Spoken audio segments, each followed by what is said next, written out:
ঘুম পাড়ায় দাও। আপনি বসেন, আমি আপনাকে ঘুম পাড়া দিচ্ছি গান গেয়ে গেয়ে। আচ্ছা আচ্ছা আচ্ছা আচ্ছা আচ্ছা। High high high high high high high এইটা কি? আরে আমার সর্বনাশ হয়ে গেছে। কে কোথায় আছে? এদিকে আসো। আরে চিল্লাচিল্লি করবেন মানে? তোমার দাদা আমার মেয়ে সর্বনাশ করার চেষ্টা করতেছিল।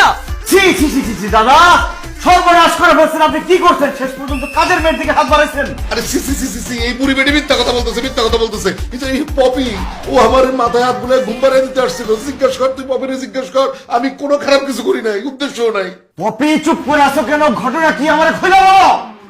স্যার, মা যা বলছে সব সত্যি বলছে। আপনার দাদা আমাকে রুমে ডেকে এনে আমার সর্বনাশ করার চেষ্টা করছে।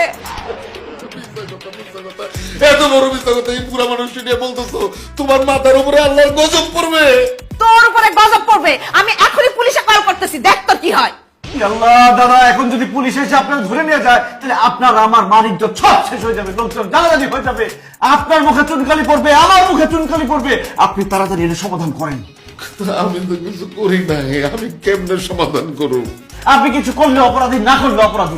এখন বিষয়টা তাড়াতাড়ি সুরাহা করেন, তাদেরকে সরি বলেন। আচ্ছা ঠিক আছে, সরি সরি সরি মা, আমি সরি। হ্যাঁ, আমার ভুল হয়ে গেছে, আর এরকম হবে না। এই বিষয়টা আপনারা